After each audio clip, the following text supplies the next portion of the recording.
बिस्मिल्लाहिर्रहमानिर्रहीम। आप देख रहे हैं प्रोग्राम गहरी नजर। मैं हूं आपका मेजबान अनीब जहीर, मेरे साथ सज्जाद मीर साहब मौजूद हैं।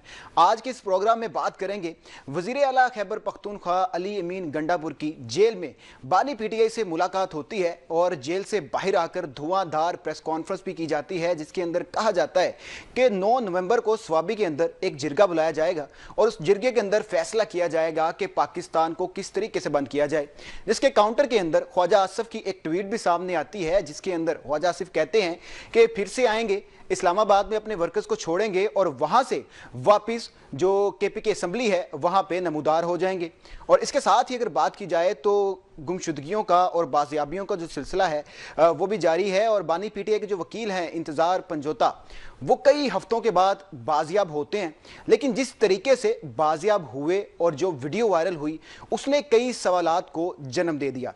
इन सारी चीज़ों के ऊपर मीर साहब से बात करेंगे, लेकिन उससे पहले एहतजाज का जो मामला है उसके ऊपर अली अमीन गंडापुर क्या कहते हैं और उसके जवाब में जो पंजाब हुकूमत की वज़ीर इत्तलात हैं अज़मा बुखारी वो क्या जवाब देती हैं वो आपको सुनवाते हैं। उसके बाद फिर मीर साहब की तरफ आते हैं।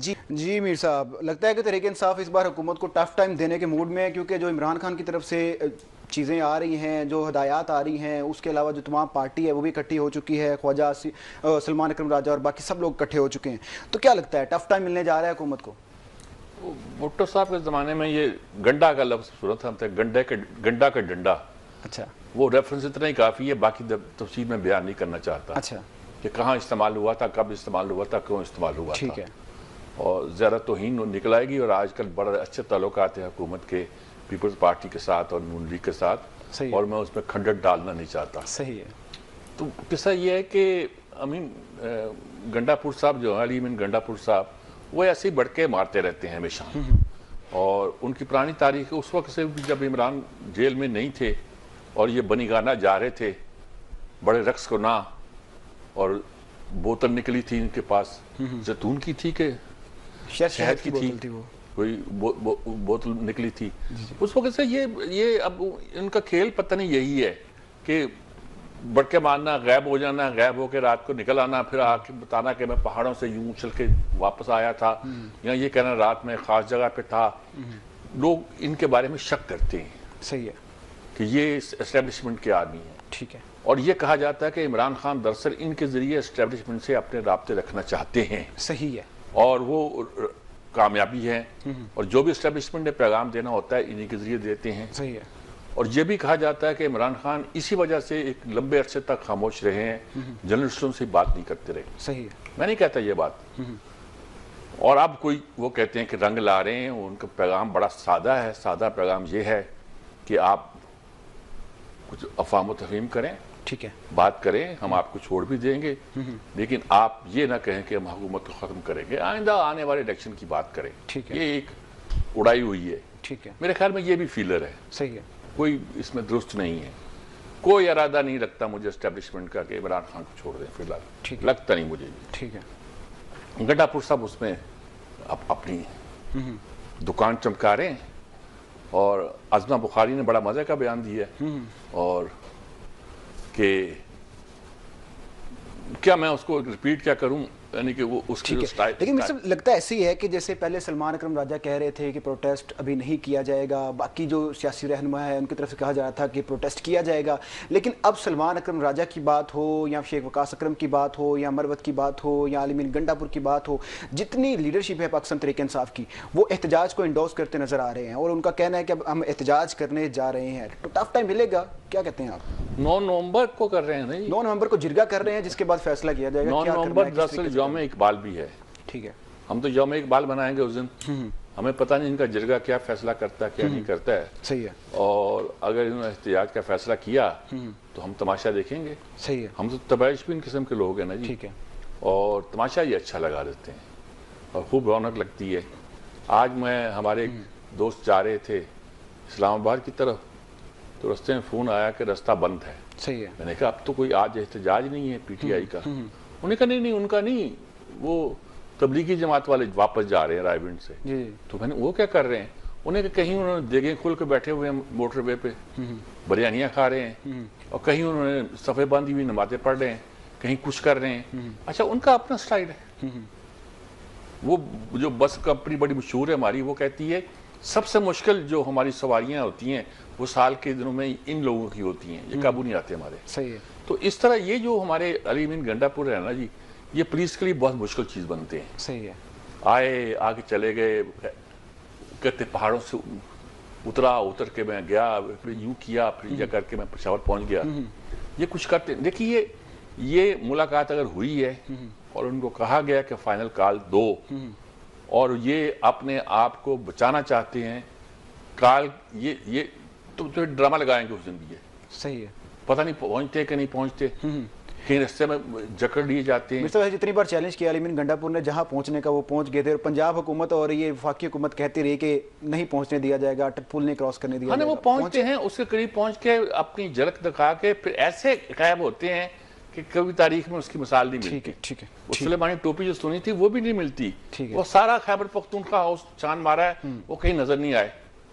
अब नजर आए तो फिर पेशावर में नजर आए। मीर साहब, गुमशुदगियों का और बाजियाबियों का सिलसिला भी जारी है। इंतजार पंजोता को जिस तरीके से बाजियाब किया गया उसके ऊपर कई सवालात उठ रहे हैं। पहले वीडियो देखते हैं क्या सारा मामला है, उसके बाद फिर मैं आपसे उस पर कमेंट लूंगा। जी मीर साहब, ये जिस तरीके से अटॉर्नी जनरल ने ये कहा कि 24 घंटे के अंदर बाजियाब कर लिया जाएगा, और 24 घंटे के बाद अटक से इस तरीके से बाजियाब किया गया और कहा गया कि गाड़ी पुरस्कार तरीके से जा रही थी, हमने रोक लिया, तो बड़े सवालात उठ गए हैं कि क्यों इस तरह से उठाया जा रहा है, फिर बाजियाब किया जा रहा है ड्रामाई अंदाज में। क्या कमेंट करते हैं आप इस तरीके? मैं ये तो नहीं कहता ये उठाया गया या फिर बाजियाब किया गया, लेकिन ये ड्रामे बड़े अजीबोगरीब होते हैं। किस तरह उनको बांध के रखा गया, कैसे उसकी वीडियो दिखाई गई, कैसे दिखाया गया और कैसे उन्होंने उस कहानी को इंडोर्स किया। ठीक है। ये नहीं कि उन्होंने कहा गया कि ये सब कहानी घड़ी हुई है, मुझे इस तरह बाजियाब नहीं कराया बल्कि पुलिस ने ड्रामा रचाया, ये नहीं कहा गया। ठीक है।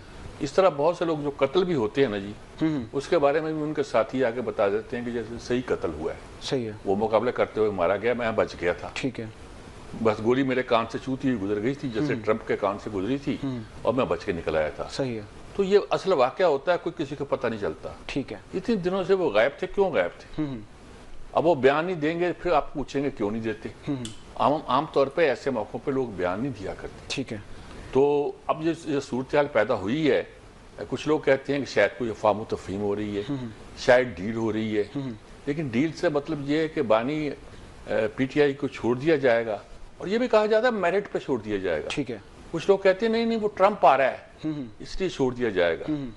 वो उनके बंदे ने कहा है, ट्रंप के बंदे ने उन्हें कहा जी मैंने आज तक नहीं देखा, जो ट्रंप का अपना बंदा है, सही है, कि अमेरिका ने कभी किसी मुल्क की अदालत के मामले में दखल दिया। सही है, सही है।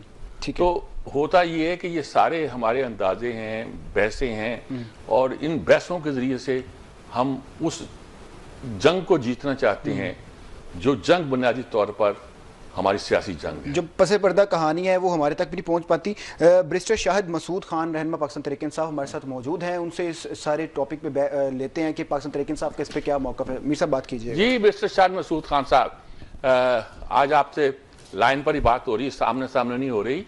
ये क्या चक्कर है? पार्टी आपकी 9 नवंबर को क्या करना चाहती है? आखिरी फैसला कफन बांध कर निकलना, और अगर वापस ना आए तो जनाजा पढ़ लेना, ये क्या क्या इतलात हैं? अली अमीन गंडापुर ठीक कहते हैं या बाकी कुछ लोग ये कहते हैं कि आखिरी काल देने का वक्त नहीं आया? क्या क्या क्या क्या तज़िया आपके? पार्टी बटी हुई सचमुच इतने हिस्सों में? अस्सलाम वालेकुम मीर साहब, बहुत शुक्रिया आपने शरीके गुफ्तगू किया इस सारे मौजू के ऊपर। मीर साहब, बात ये अली अमीन गंडापुर साहब ने जो बात की है और पार्टी के जो बाकी लीडरान बात कर रहे हैं, उसको समझने के लिए आपको थोड़ा सा तारीख में जाना पड़ेगा। अच्छा, कि जब से पीडीएम की गवर्नमेंट आई 2022 के अंदर, जब इमरान खान की गवर्नमेंट को ख़त्म किया गया, और उसके बाद एक जबर, रियासती जबर, एक फस्तायत का पीटीआई के ऊपर दरवाजे बंद किए गए, उसको दीवार के साथ लगाया गया, आपने वो सारा कुछ देखा। जब अब अपने हल्कों के अंदर निकलते हैं, हम अपने अवाम के पास जाते हैं जिन्होंने हमें इमरान खान के नाम पे वोट दिए, जिन्होंने एक बड़े वाज़े तौर पे ये बात मतलब 8 फरवरी के साथ हमारे से अहदो पैमान लिए कि आप खान साहब के साथ खड़े रहेंगे, तो जब हम हल्कों में जाते हैं, अवाम के पास जाते हैं, तो वो हमसे सवाल पूछते हैं कि आपको इतना अरसा हो गया, आपने इमरान खान साहब के लिए क्या किया? तो हमारे पास अब उस हवाले से अवाम का सब्र का पैमाना भी लबरेज हो रहा है, हमारे लीडरान का भी हो रहा है, और यही वजह है कि इस तरह के बयानात आते हैं कि अब हम कफन बांध के निकलेंगे। देखें, आज तक की जितनी हमारी जद्दोजहद थी मीर साहब, वो सारी की सारी आइन और कानून के दायरों के अंदर रह के थी। अच्छा। हम वो लोग नहीं हैं। आपको याद होगा मरियम नवाज को जब नैब के अंदर पेशी के अंदर बुलाया गया तो लाहौर के अंदर नैब ऑफिस के अंदर पथराव हुआ। आपको याद होगा जब आसिफ अली जरदारी को नैब के चेयरमैन ने बुलाया तो उन्होंने कहा उसका बाप भी मुझे नहीं बुला सकता। तो हम लोग तो आइन और कानून की पासदारी करने वाले लोग हैं। हमारा लीडर इमरान खान। अब आप क्या चाह रहे हैं? आइन और कानून की पासदारी करने वाले लोग हैं तो क्या आप आइन और कानून को तोड़ना चाह रहे हैं? बिल्कुल नहीं, बिल्कुल नहीं टूटेगा मीर साहब। और इसके अंदर पूरी लीडरशिप इस मामले में क्लियर है। हमारे कायद इमरान खान साहब का हमें बड़ा वाज़ेह पैगाम है कि हमने आइन और कानून के दायरे के अंदर रहकर अपनी जदोजहद करनी है और उसी सिलसिले की एक ये कड़ी है। देखें, पुरअमन एहतजाज करना, पुरअमन अपना प्रोटेस्ट, वो तो कहते हैं कफन बांध के निकल रहे हैं, कफन बांध के निकल रहे हैं, जनाजे की काल दे के जा रहे हैं, यानी अजान दे के जा रहे हैं गोया जो जनाजे। देखिए मीर साहब, ये जब आप सियासी इकट्ठ करते हैं, आपने बड़े बड़े प्रोग्राम्स के अंदर बड़े बड़े लीडरों की ये तकारीर सुनी होंगी। और मैं मेरा ख्याल है कोट करना चाहूंगा हमारे प्राइम मिनिस्टर ऑफ पाकिस्तान जो इस वक्त हैं, जो फॉर्म 47 की पैदावार है, आपको याद है उन्होंने जलसे के अंदर खड़े होकर कहा था, जरदारी मैं तेरा पेट फाड़ के जो है करप्शन के पैसे निकालूंगा, तुझे मैं लाड़काना की सड़कों के ऊपर घसीटूंगा। यानी करना कुछ नहीं है। यानी आपका मतलब है कि आप सिर्फ डरा धमका रहे हैं, करेंगे कुछ नहीं। देखिए मीर साहब, हम जो आइन और कानून के दायरे के अंदर रहकर जो कुछ हमसे बन पाया हम वो करेंगे। अच्छा, हमारा आईनी जमहूरी हक है कि हम सड़कें भी ब्लॉक करें। हमारा आईनी जमहूरी हक है कि हम लोग हुकूमत वक्त को ये बात बावर करवाएं कि अवाम इस वक्त क्या चाहती है। और अवाम ये चाहती है कि इमरान खान अब उनके दरमियान में हो, जब उनके ऊपर कोई भी सीरियस किस्म का कोई केस रह नहीं गया। अभी तो फौजी अदालतों में केस चल रहा है, अभी तो फौजी अदालतों में केस चल रहा है मीर साहब। वो तो देखें, आईनी अमेंडमेंट तो इस हवाले से खामोश है, नहीं आई। और आपकी बात सही है कि ये हुकूमत लाना चाहती थी। अब वो नहीं आई तो उसके बाद 27वीं तरमीम के हवाले से भी जो है वो बासगश सामने आ रही है। तो मेरा ये ख्याल है मीर साहब के, देखें जिस तरह 18 दिन हमारे कायद से मिलने नहीं दिया गया, वो जेल के अंदर थे और उस सारी कहानी को अब मीडिया ने उजागर कर दी है कि 15 दिन तक उनसे कोई मुलाकात नहीं, उनके खाने के लिए कोई चीज नहीं, उनको 8 बाय 10 के कमरे सेल के अंदर रखा गया। तो हम क्यों ना एहतजाज करें? हमारे पास हर वो वजह है कि जिस लीडर को 2 करोड़ से ज्यादा वोट मिले, जो आज भी पार्लियामान की सबसे बड़ी जमात है, तो उसका लीडर इस वक्त वो मतलब आप लोग एहतजाज करना चाहते हैं, पुरअमन एहतजाज करना चाहते हैं, लेकिन बड़े धड़ल्ले के साथ एहतजाज करना चाहते हैं, ये खुलासा हुआ ना। और आइन और कानून के अंदर रह के एहतजाज करना चाहते हैं। बाकी जितना बयानी है कानून के अंदर, और जो आपने धड़ल्ले की बात की, धड़ल्ला सिर्फ और सिर्फ अवाम है, जमहूर है, जिसके ऊपर हम यकीन रखते हैं। और इंशाल्लाह 9 को आप ये देखेंगे जमहूर मतलब मिलियंस की तादाद के अंदर मौजूद होगा।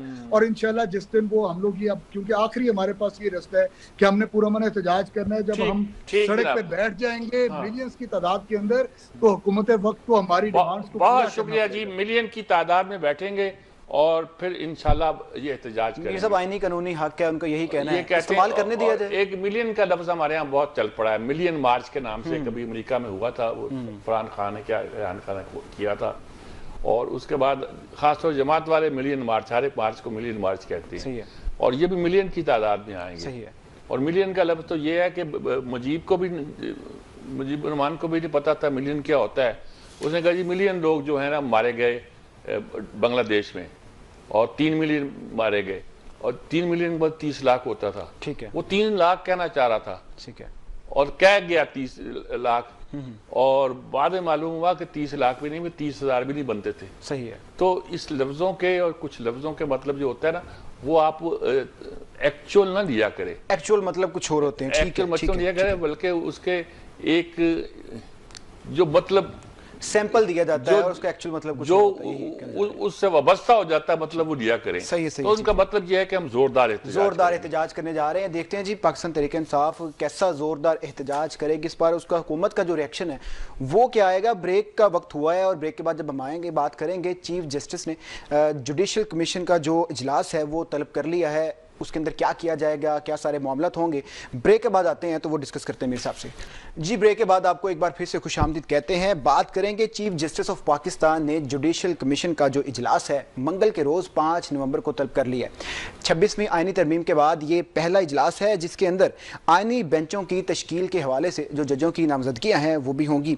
तो दूसरी जानब अगर बात की जाए तो जो वकला एक्शन कमेटी है वो भी इन एक्शन नज़र आ रही है और उनका भी इजलास हुआ जिसमें फैसला किया गया कि 26वीं आईनी तरमीम के खिलाफ रेफरेंडम का इनेकाद किया जाए और एक मुकम्मल तहरीक चलाई जाए, जिसका कन्वेंशन भी 2-3 किए गए हैं और आगे भी जो कन्वेंशन है वो करने की बात की जा रही है। तो सवाल ये पैदा होता है कि 26वीं आईनी तरमीम का क्या मुस्तकबिल हो गया, क्या वकला 26वीं आईनी तरमीम के खिलाफ मुतहद है या नहीं। मीर साहब से बात करते हैं। मीर साहब, 27वीं आईनी तरमीम की बात की जा रही थी लेकिन ये 26वीं आईनी तरमीम के खिलाफ वकला एक्शन कमेटी भी बनाई जा रही है, तहरीक भी का भी आगाज किया जा रहा है, क्या कहते हैं, क्या होने जा रहा है? पहली बात है तो कौन से वकला बना रहे हैं? ठीक है, सुना कि हामिद खान बुला रहे हैं। हामिद खान है, अली अहमद गुड है, मुनीर मलिक है। बेसिक तो हामिद खान ही है ना, मुनीर मलिक एक ही ग्रुप हुआ ना। ठीक है, ठीक है। वो ग्रुप जो हार गया है, हारा हुआ ग्रुप जो है वो एक मूवमेंट को लीड करना चाहता है। ठीक है, कर ले, 100 बार कर ले। जीता हुआ ग्रुप भी कर ले। क्या वकीलों की मूवमेंट के जरिए से किसी आईनी तरमीम को कलअदम करार दिया जा सकता है? या ये फैसला कर लें आप कि आइन को जो है सुप्रीम कोर्ट बदल सकता है, या सुप्रीम कोर्ट कह सकता है कि आइन जो खास तौर पर अदालतों के बारे में ही हो, उसको कह जी हम नहीं मानते, अदालतें ना माने, कल पार्लियामेंट कहेगी हम अदालतों के फैसलों को नहीं मानते। और वकील होते कौन हैं? अदालतों के फैसलों को या पार्लियामेंट के फैसलों के खिलाफ एहतजाज करने वाले। वो अपना नुक्ता नजर बयान कर सकते हैं जिस तरह मैं और आप बयान कर सकते हैं। मीडिया वाले कहते हैं हम बहुत तोप चीज हैं, हमारा पॉइंट ऑफ व्यू सुनो। वकील कहते हैं हमारा सुनो। भैया उनका पॉइंट ऑफ व्यू हम क्यों सुने? यानी वो कौन होते हैं अदालत के फैसले को नल एंड वाइट करार देने वाले? या वो कौन होते हैं पार्लियामेंट के फैसले को नल एंड वाइट करार देने वाले? जज हो गए, अदालतें हो गए, वकील हो गए, एक दूसरे के लिए लाज़िम मलज़ूम नहीं है। लाज़िम मलज़ूम होंगे तो हम और पार्लियामेंट लाज़िम मलज़ूम नहीं है, हम और अदालत लाज़िम मलज़ूम नहीं है।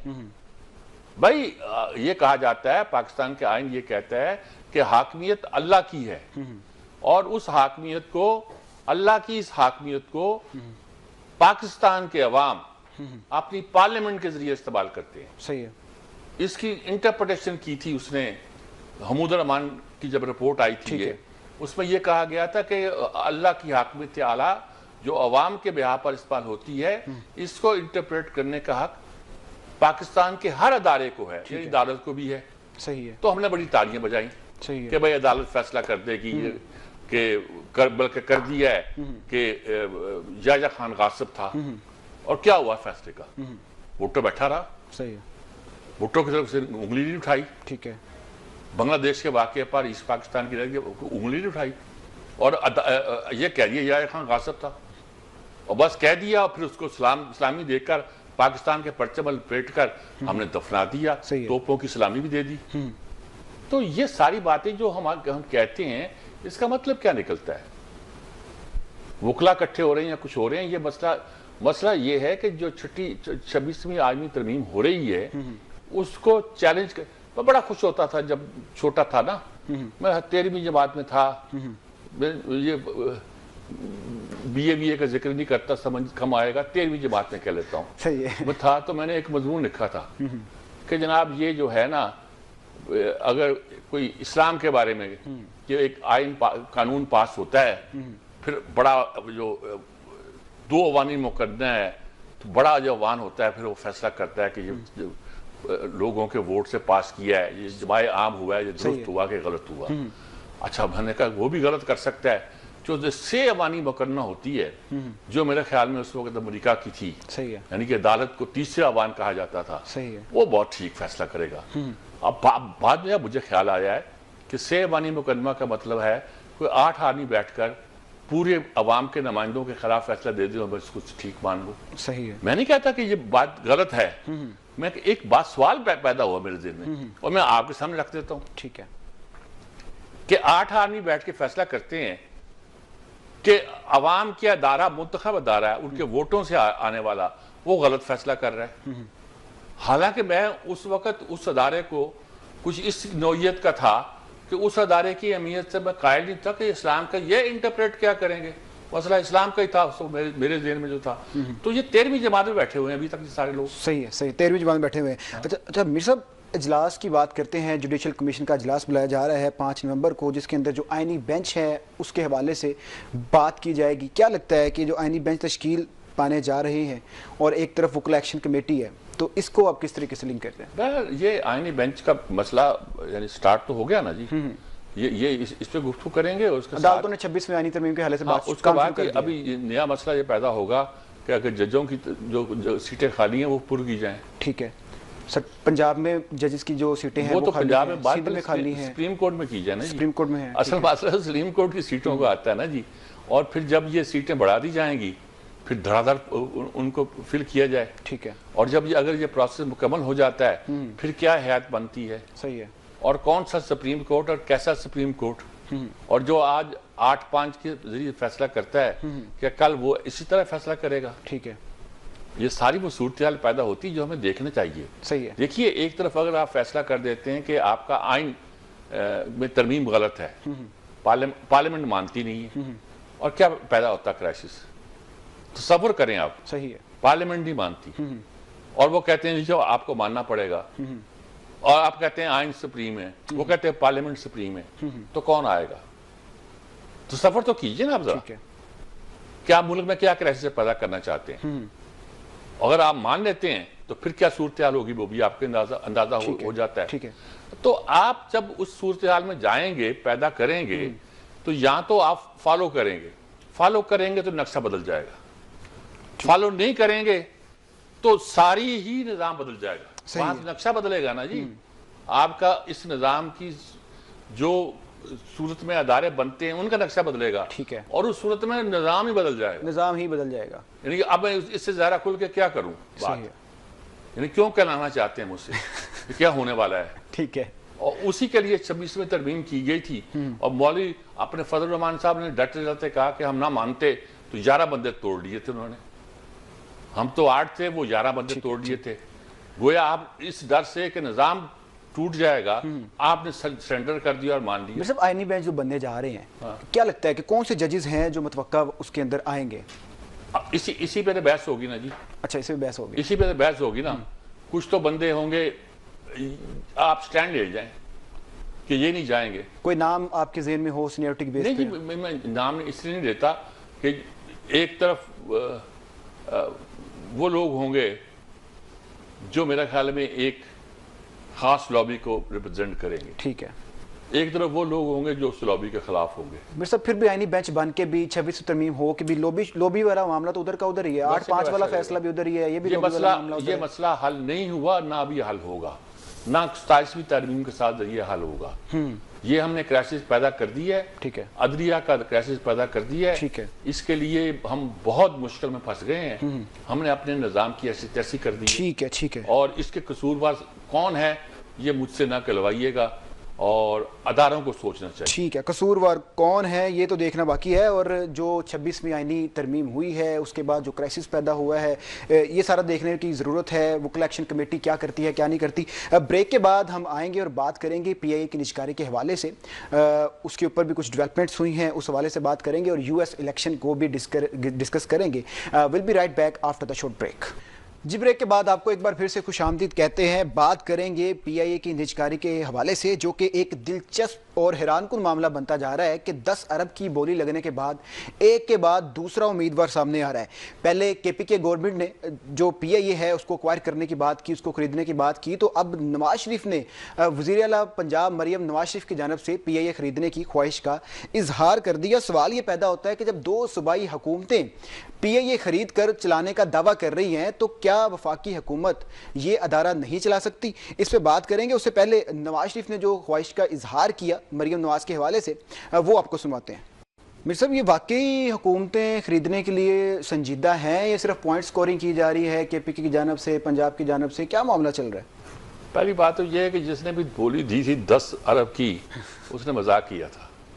यानी कहना उसका ये है कि मुझे तो इतने अरब 200 पता नहीं कितने अरब उसकी कर्जा अदा करना पड़ेगा, या ये कि 2 साल में जहाज जो है मुझे वो ग्राउंड हो जाएंगे। सही है, ठीक है बात है, ग्राउंड होंगे, लेकिन इतने 1.5 साल चलेंगे तो उसमें पैसे काफी कमा सकते हैं। सही है, आपके पास लाइसेंस होगा, हीथ्रो का होगा, न्यूयॉर्क का होगा जो नवाज शरीफ ने कहा है, सही है, और पेरिस का होगा और पता नहीं कहाँ होगा। आप सब करके आप बहुत कुछ कमा सकते हैं। सही है, चलिए छोड़िए, मुल्क के अंदर भी कमा सकते हैं, दूसरी एयरलाइनें कमा रही हैं। सही है, ये तो हो गई एक बात। ठीक है।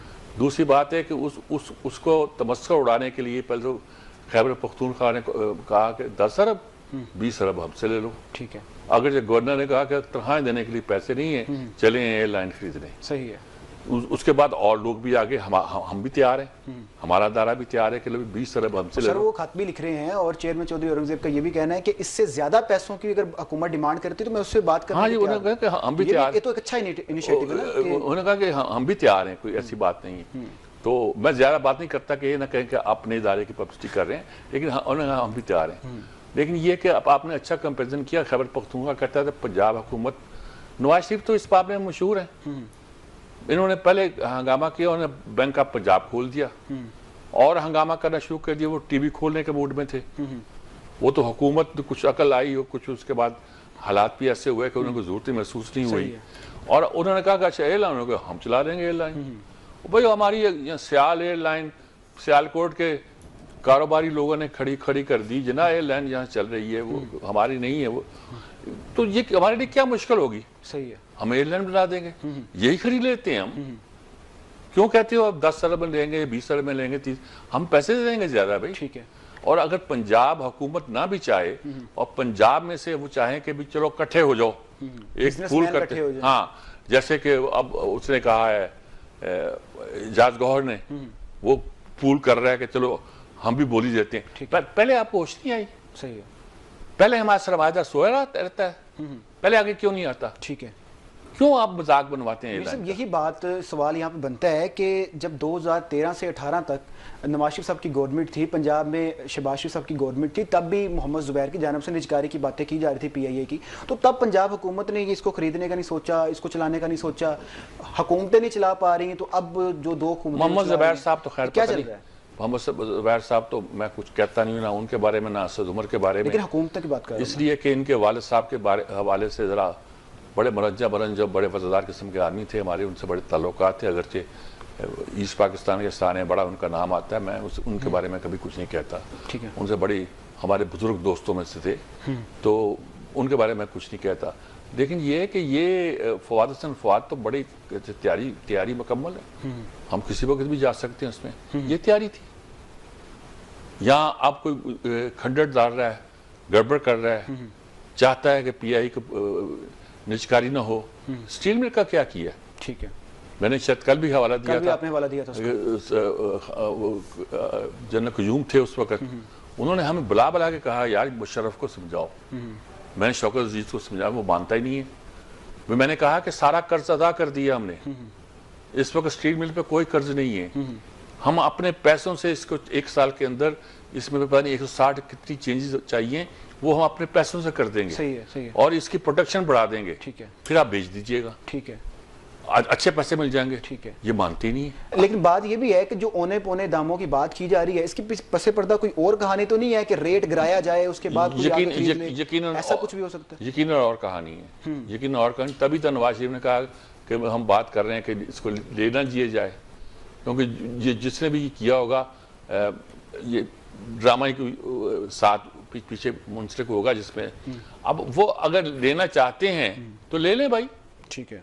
एयर पंजाब क्या वो उससे बड़ी एयरलाइन बना सकते हैं। ठीक है, ठीक है। पंजाब गवर्नमेंट बना सकती है, वरना अगर यहाँ शेयर फ्लोट करें तो लाहौर में मेरा ख्याल में इतनी बिजनेस रेपुटेशन है कि ये अच्छी खासी एयरलाइन खड़ी कर सकते हैं। ठीक है, और अगर उसको PI के शेयर फरोख्त कर दिए जाएं, शेयर नहीं बल्कि रूट फरोख्त कर दिए जाएं PI के नाम से, तो वो मेरा ख्याल में ठीक है। मीर साहब इस पे फर्दर डिस्कशन कर लेते हैं। शाहिद हसन सदीकी साहब हमारे साथ मौजूद हैं, एक्सपर्ट हैं इकोनॉमी की बात। जी, शाहिद हसन सदीकी साहब। डॉक्टर साहब, ये PI की निजकारी हो रही थी आप सुना कि 10 अरब की सिर्फ बोली आई है, 85 अरब चाहिए थे। क्या चक्कर है, हमारी बोलियां क्यों कम आती हैं? हालात खराब हैं या कोई ड्रामा खेला जा रहा है? देखिए, बिल्कुल नाकिस मंसूबाबंदी थी, नाकाबिल फहम थी। इसलिए कि जब ये आप इतने बरसों से आपने निचकारी की तलवार लटकाई है, तो आपको बिल्कुल वाज़े तौर पर ये अरेंजमेंट करना चाहिए था कि ये बोली 80 अरब की आए, 85 अरब की आए, 10 करोड़ से आए अरब की, इससे कतई नज़र हमें उसको चलाने के लिए तकरीबन 200 अरब रुपए चाहिए। गोल्डन हैंडशेक देना है, स्टाफ का मसला है, रिपेयर्स करानी, रेनोवेशन करानी है, तो एक तो 250 अरब रुपए हमें चाहिए, नंबर एक। दूसरे ये कि नए जहाज लेने हैं, लीज पे लेने हैं, रिपेयर्स करनी है, कोई 2-2.5 अरब रुपया हमें 2-2.5 अरब डॉलर चाहिए। अगर ये चीज़ हो जाती है तो मैं ये अर्ज करना चाहता हूँ कि ये कौमी अलमिया होगा, कौमी अलमिया होगा। और ये मैं बात कई दिहाइयों से कह रहा हूँ, अगर खुदा न खास्ता इसको निजकारी की कोशिश की गई, इसका कतई कोई जवाब नहीं है, और ये एक ऐसी गलती होगी जिसकी जो है हम भुगतेंगे आगे। ये बात मैं इसलिए कहना चाहता हूँ कि क्यों आप निजकारी करना चाहते हैं, इसकी सवाल ये पैदा होता है कि जो मुश्किलात हैं, क्या पहले पाकिस्तान में ये बात तस्लीम शुदा नहीं है कि पिछले 30 वर्षों में निजकारी का अमल नाकाम रहा, मुतनाज़ा रहा, 6,500 अरब रुपए के असासे बेचे, वो पैसे खा पी गए और वो असासे गैर मुल्कियों के हाथ में चले गए या दूसरों के हाथ में चले गए, सारी जिंदगी के लिए हम महरूम हो गए। तो जब मुस्लिम लीग नून के मंशूर में, जिसमें कि 30 आदमी शामिल थे मुशावरत के, ये कहा गया था कि हम इसको खित्ते का मुनाफे बख्श इदारा बनाएंगे, काबिल फ़ख्र इदारा बनाएंगे, इसकी निजकारी नहीं की जाएगी। तो फिर वेस्टेड इंटरेस्ट में आपने इसको क्यों निजकारी की कोशिश की?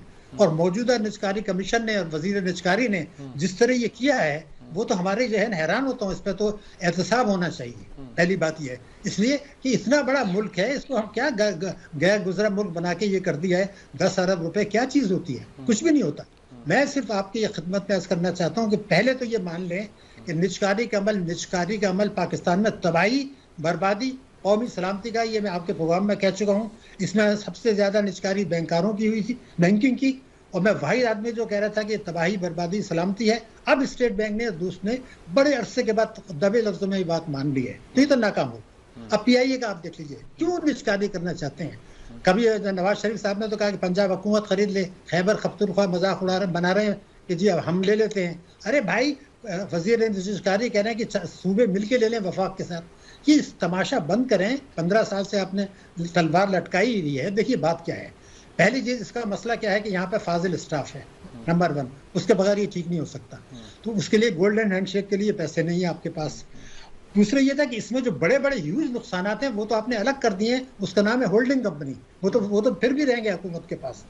अब आपने 200 अरब के कर्जे हैं, 160 अरब रुपए के असासे, सिर्फ ये मसला है। तो मैंने बड़े अरसे से बार बार काबिल अमल हल पेश किया है, आज मैं फिर बताना चाहता हूँ, मेरी गारंटी है कि ये मुनाफे में आ जाएगा। और ये पैसा जो हमें लगाना है, हुकूमत लगाए, खुद लगाए, सूबों के साथ मिलकर करने का ड्रामा ना करें। ये ऐसे नहीं हुआ करता है, फिर वो मत झगड़े होंगे आपस में, क्योंकि जो आप NFC अवार्ड तो बना नहीं सके 2010 के बाद, इनको क्या चलाएंगे? ये नाकामी है। होगा क्या, मैं आपको बता दूं। आपने ये करना है कि अभी शहबाज शरीफ साहब हमारे वजीर आजम हैं, उन्होंने ये फरमाया कि 15,000 अरब रुपया साल FBR कम वसूल कर रहा है। 15,000 अरब रुपया, हमें तो 200 अरब रुपए चाहिए फॉर गॉड सेक, इसको लाने के लिए। इसको थोड़ा सा भी अगर कुछ रिकवरी कर लें, कुछ अखराजात कम कर लें, 6,000 अरब रुपए के, जो 1100 अरब रुपए के ऐसे असासे हैं चोरी के, जो हुकूमत को पता है, उस पर टैक्स लेने कानून के मुताबिक। तो अगर 200-250 अरब रुपए आपको मिल जाए, इसमें से गोल्डन हैंडशेक दे दीजिए, वो भी खुश हो जाएंगे, चले जाएं।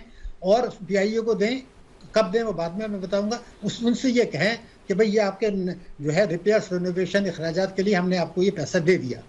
उसके बाद 2-2.5 अरब डॉलर चाहिए, नए जहाज लीज पे लें, पुराने जहाज़ों की मरम्मत करें, सब कुछ करें। तो फिर आप 2-2.5 अरब कहाँ से आएंगे वो मैं आपको बता दूँ।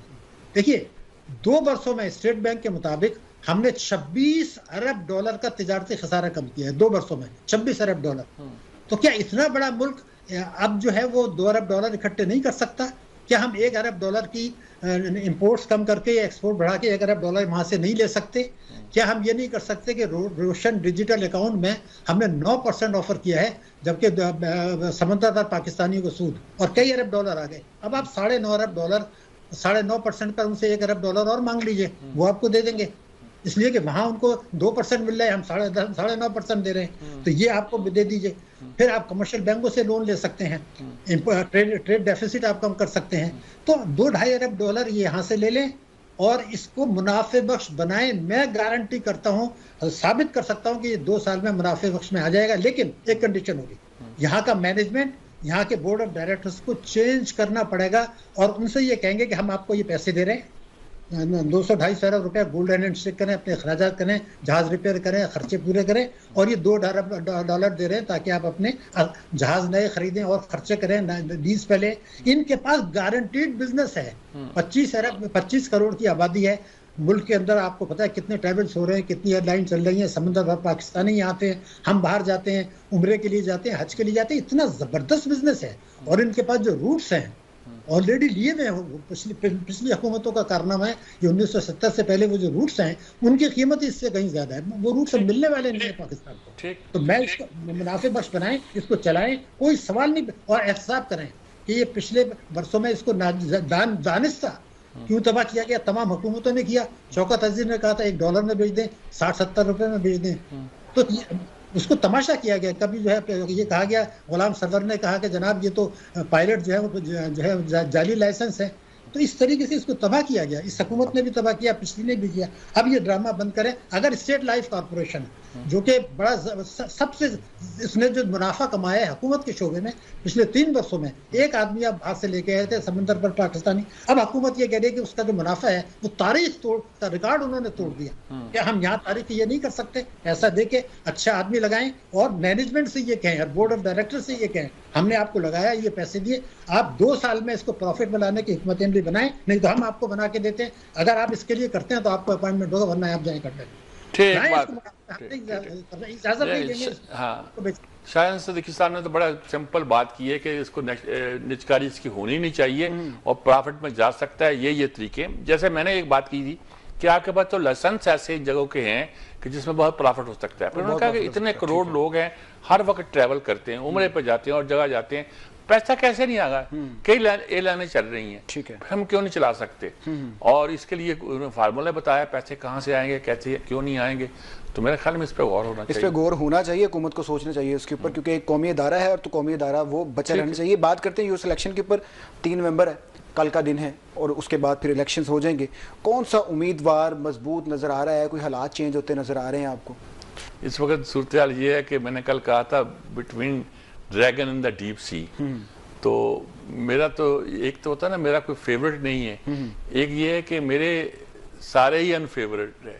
अच्छा, ये मैं कहा जाए, लेकिन कोई भी आ जाए इस वक्त सूरत हाल ये है कि अमेरिका ही रहेगा। अमेरिका की पॉलिसी ही चलेगी या किसी प्रेसिडेंट की पॉलिसी चलेगी? हाँ, बिल्कुल वही पॉलिसी चलेगी, वही पॉलिसी चलेगी जो अमेरिका की पॉलिसी है। हाँ भाई, यही लगता है। अच्छा जी, कल का दिन है, कुछ सूरत हाल क्लियर होती नज़र आ रही है? क्योंकि कल अगर हम बात करें, कल फारूक शहबाज बड़ैच हमारे साथ थे, उन्होंने भी तफसीली बात बताई थी कि बड़ा नेक टू नेक मुकाबला चल रहा है।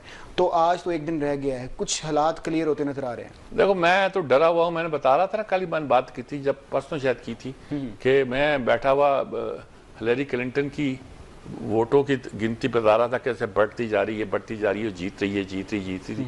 अचानक खबरें आनी शुरू होगी कि हमें प्रोग्राम के दौरान अपने आप को बदलना पड़ा, बताना पड़ा, नहीं ट्रंप आ रहा है। सही है। तो इसलिए मैं इसको कुछ नहीं कहना चाहता। जब ट्रंप मैदान में हो, पता नहीं क्या सूरत हाल पैदा जब ट्रंप मैदान में हो तो पता नहीं क्या सूरत हाल होती है। कल का दिन है, परसों इलेक्शंस हैं, देखते हैं क्या कौन सा उम्मीदवार जीता है, कौन सा उम्मीदवार सामने आता है। अमेरिका की पॉलिसी चलेगी या उस कैंडिडेट की पॉलिसी चलेगी जो जीतेगा, और उसका पाकिस्तान पे क्या असरात होंगे।